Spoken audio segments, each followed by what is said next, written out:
Chapter 16 of The Romantic by May Sinclair. They had halted in Bruges, and there their wounded had been taken into the convent wards to rest. Charlotte and Sutton were sitting out, alone together on the flagged terrace in the closed garden. The nuns had brought out the 2 chairs again, and set again the little table covered with the white cloth. Again the silver mist was in the garden, but thinned now to the clearness of still water. They had been silent after the nuns had left them. Sutton's sad, short-sighted eyes stared out at the garden without seeing it. He was lost in melancholy. Presently he came to himself with a long sigh. "Charlotte, what are we going to do now? Do you know?" "I know. I'm going into Mac's corps." "So am I. That isn't what I meant." For a moment she didn't stop to wonder what he did mean. She was too full of what she was going to do. "Is that wise? I don't altogether trust old Mac. He'll use you till you drop.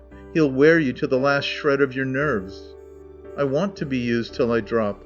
I want to be worn. Besides, I know I'm safe with Mac." His cold, hard indifference made her feel safe.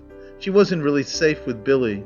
His goodness might disarm her any minute. His sadness might conceivably move her to a tender weakness.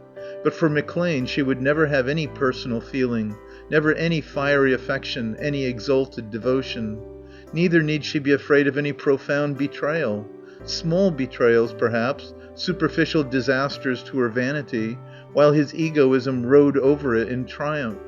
He didn't want affection or anything fiery, anything that John had had.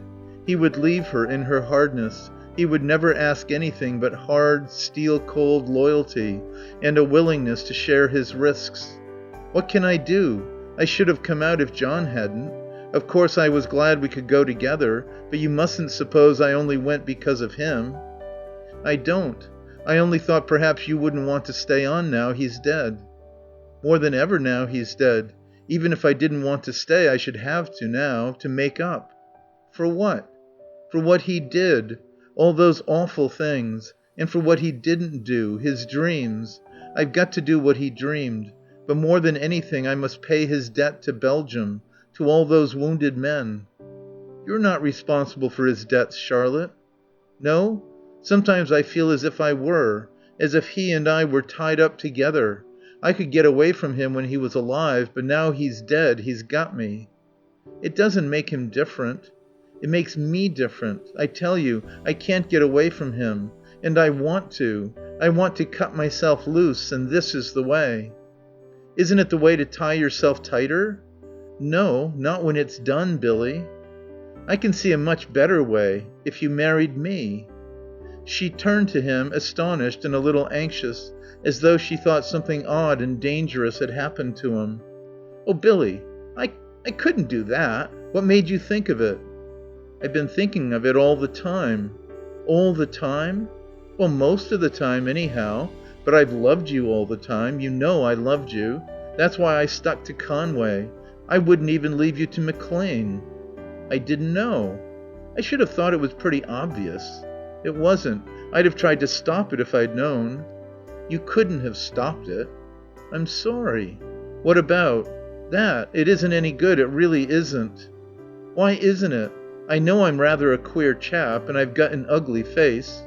"Oh, I love your face."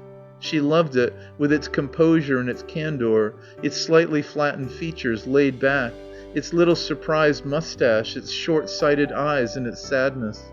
"It's the dearest face, but—" "I suppose," he said, "it sounds a bit startling and sudden.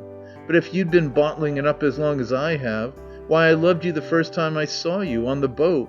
So you see it's you. It isn't just anything you've done." "If you knew what I have done, my dear, if you only knew, you wouldn't want to marry me." She would have to tell him. That would put him off. That would stop him. If she had loved him she would have had to tell him as she had told John. "I'm going to tell you." She wondered whether he had really listened. A queer smile played about his mouth. He looked as if he had been thinking of something else all the time. "What are you smiling at?" "You're supposing that would make any difference." "Doesn't it?" "Not a bit. Not a little bit. Besides, I knew it." Who told you?" "The only other person who knew about it, I suppose. Conway." "He betrayed me?" "He betrayed you. Is there any vile thing he didn't do?" And it was as it had been before. The nuns came out again, bringing the great cups of hot black coffee, coming and going gently. Only this time she couldn't drink. "It's awful of us," she said, "to talk about him this way when he's dead." "He isn't dead as long as he makes you feel like that. As long as he keeps you from me." A long pause. And then, "Billy, he wasn't my lover." "I know that," he said fiercely. "He took good care to tell me." "I brought it all on myself. I ought to have given him up instead of hanging on to him that way. Platonic love, it's all wrong. People aren't really made like that. It was every bit as bad as going to Gibson Herbert. Worse. That was honest. This was all lying. Lying about myself. Lying about him. Lying about love." Then he said, "You don't really know what it is." "I know John's sort, and I know Gibson's sort, and I know there's a heavenly sort, Billy, in between, but I'm spoiled for it. I think I could have cared for you if it hadn't been for John. I shan't ever get away from him." "Yes, if you can see it." "Of course I see it. I can see everything now. All that war romancing. I see how awful it was. When I think how we went out and got thrills. Fancy getting thrills out of this horror." "Oh well, I think you earned your thrill." "You can't earn anything in this war. At least I can't. It's paying, paying, all the time. And I've got more things than John to pay for. There was little Effie." "Effie?" "Gibson's wife. I didn't want to hurt her. Billy, are you sure it makes no difference, what I did?" "I've told you it doesn't. You mustn't go on thinking about it." "No, but I can't get over his betraying me. You see, that's the worst thing he did to me. The other things, well, he was mad with fright, and he was afraid of me because I knew. I can't think why he did this." "Same reason. You knew. He was degraded by your knowing, so you had to be degraded. At least I suppose that's how it was." She shook her head. He was darker to her than ever, and she was no nearer to her peace. She knew everything and she understood nothing, and that was worse than not knowing. "If only I could understand. Then I believe I could bear it. I wouldn't care how bad it was as long as I understood." "Ask McClane then. He could explain it to you. It's beyond me." "McClane?" "He's a psychotherapist. He knows more about people's souls than I know about their bodies. He probably knows all about Conway's soul." Silence drifted between them, dim and silvery, like the garden mist. "Charlotte, are we never to get away from him? Is he always to stick between us, that dead man?" "It isn't that." "What is it then?" "All this. I'd give anything to care for you, Billy dear, but I don't care. I can't. I can't care for anything but the war." "The war won't last forever. And afterwards?" "I can't see any afterwards." Sutton smiled. "And yet," he said, "there will be one." End of chapter 16.